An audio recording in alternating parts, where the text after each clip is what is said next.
Very good morning student. I am teacher from Premchand memorial public school. Student, आज हम हिंदी व्याकरण का पाठ 2 पढ़ेंगे जो पेज नंबर 10 पर है. पाठ 2 वर्ण. वर्ण हमारे द्वारा बोली जाने वाली भाषा में उपयोग होने वाली ध्वनियां हैं. ये ध्वनियां भाषा की सबसे छोटी इकाई होती हैं क्योंकि इनके और टुकड़े नहीं किए जा सकते.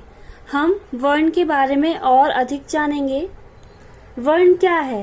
वर्ण मौखिक ध्वनि का लिखित रूप है. वर्ण लिखित भाषा की सबसे छोटी इकाई है.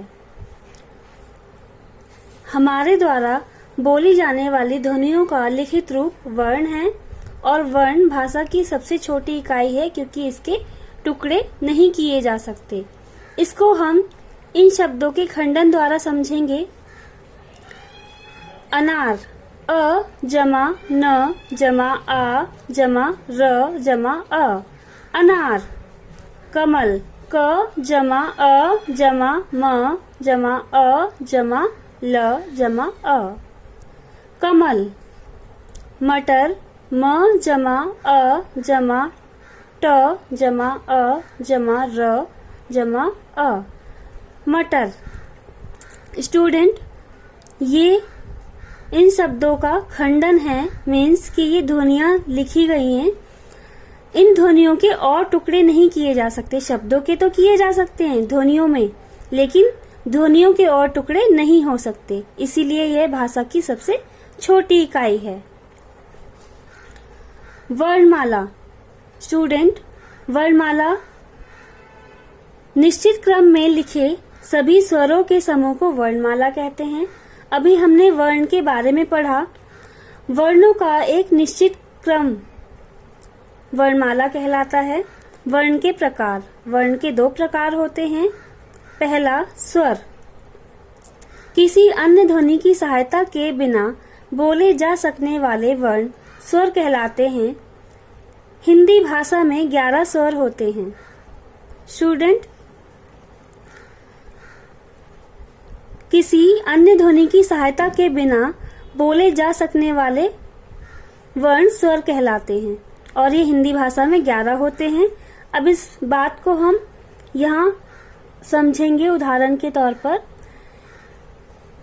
जिन ध्वनियों को बिना किसी अन्य ध्वनि की सहायता से बोला जाए वो स्वर कहलाते हैं. यहाँ पर म देखिए, म में अ जमा है तब ये पूरा म बना है.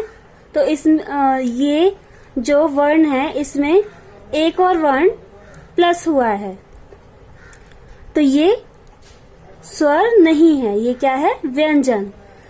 और यहाँ पर जो 11 स्वर दिए गए हैं ये किसी अन्य ध्वनि की सहायता से नहीं बोले जाते. ये स्वतंत्र होते हैं. स्वर अ आ ई उ ऊ री ए ओ औ.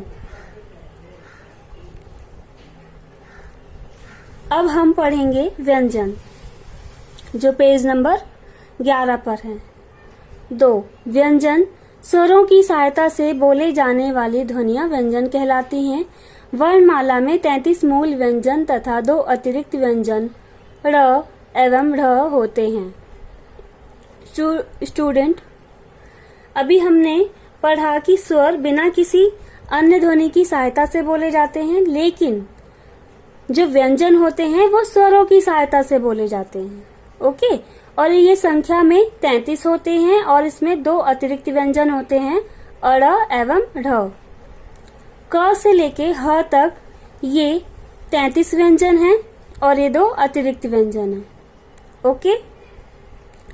अब संयुक्त व्यंजन क्या होता है वो पढ़ेंगे हम. संयुक्त व्यंजन हिंदी में छ, त्र, ज्ञ, श्र 4 संयुक्त व्यंजन होते हैं.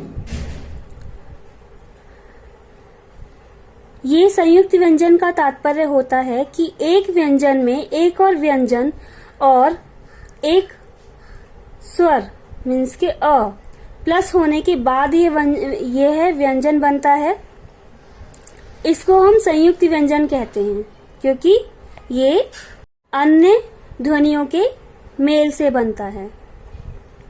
जैसे छ, इसमें क जमा श जमा अ प्लस हुआ है तब ये छ बना है, कक्षा। दूसरा उदाहरण देखेंगे, त्र में त जमा र जमा अ, इन तीनों के मेल से क्या बना है, त्र। ओके। जिन वर्णों के पैर में हलंत होता है उसका तात्पर्य होता है कि वह व्यंजन आधे हैं। ठीक है। तीसरा उदाहरण देखेंगे, ज जमा ण जमा अ, इन तीनों के मेल से बना है ज्ञ। चौथा उदाहरण, श जमा र जमा अ, इन तीनों के मेल से बना है श्रम। इसलिए ये चारों क्या हैं, संयुक्त व्यंजन। ओके। अब अनुस्वार। अनुस्वार वर्णों के ऊपर लगने वाले बिंदु को अनुस्वार कहते हैं। जैसे अंक, अंगूर, पंख, शंख। कुछ शब्दों के ऊपर जो बिंदु लगता है उसे हम अनुस्वार कहते हैं। इसका उच्चारण हमारे कंठ से होकर निकलता है। ओके, इसलिए उसे अनुस्वार कहते हैं। सेकंड है अनुनासिक। वर्णों के ऊपर लगने वाले चंद्र बिंदु को अनुनासिक कहते हैं। इसको अनुनासिक इसलिए कहते हैं क्योंकि इसका जो उच्चारण होता है वो कंठ और नासिक से होकर होता है। जैसे आंख। अब ये शब्द आप बोलकर देखिए और महसूस कीजिए कि ये स्वर हमारे कंठ और नासिक से किस तरह से संयुक्त होकर निकलता है। आंख, हंसना, बांस, सांस। थर्ड, विसर्ग। वर्णों के बाद लगने वाले बिंदु को विसर्ग कहते हैं। जैसे दुख, अतः, प्रातः। ये देख रहे हैं स्टूडेंट आप, ये शब्दों के बाद। पेज नंबर 12 पर आएंगे हम। हलंत। स्वर रहित व्यंजन को हलंत चिन्ह लगाकर लिखते हैं। स्वर युक्त हो जाने पर ये अक्षर हो जाते हैं। ओके। जैसे क स्वर रहित है, क जमा अ जमा क स्वर युक्त है। स्टूडेंट, अभी मैंने आपको बताया था जिन वर्णों के पैर में हलंत होता है वो आधे होते हैं, मीन्स कि उसमें स्वर प्लस नहीं होता है। अब जैसे क लिखा है, क के पैर में हलंत है तो यह अभी अधूरा है, मीन्स कि स्वर रहित है। जब इसमें अ प्लस हो जाएगा, जो इस तरह से दिखाया गया है आपको, तो इसमें स्वर युक्त है। जब स्वर प्लस होने के बाद ये कंप्लीट हो जाएगा इस तरह। ओके, इस तरह से, तब इसके पैर से ये हलंत हट जाएगा। Okay student. मात्रा। अभी हमने स्वरों के बारे में पढ़ा था। स्वरों की पहचान के लिए जो चिन्ह यूज किए जाते हैं उन्हें हम मात्रा कहते हैं। मात्रा की परिभाषा पढ़ेंगे हम। व्यंजन के साथ जोड़ने पर स्वर का रूप बदल जाता है। इस बदले हुए रूप को मात्रा कहते हैं। स्वरों और मात्राओं का प्रयोग। ये स्वर हैं स्टूडेंट, अ से औ तक।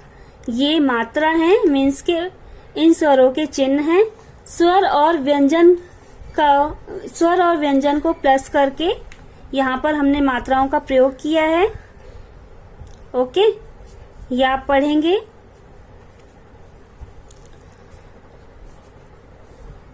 स्टूडेंट, यह पाठ समाप्त हुआ।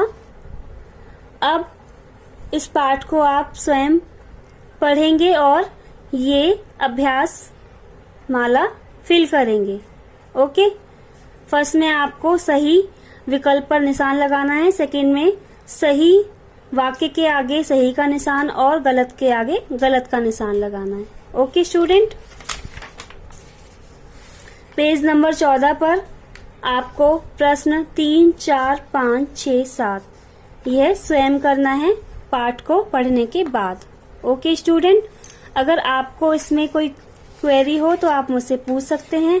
आई होप ये पाठ आपको समझ में अच्छे से आ गया होगा। Thank you so much. Have a nice day.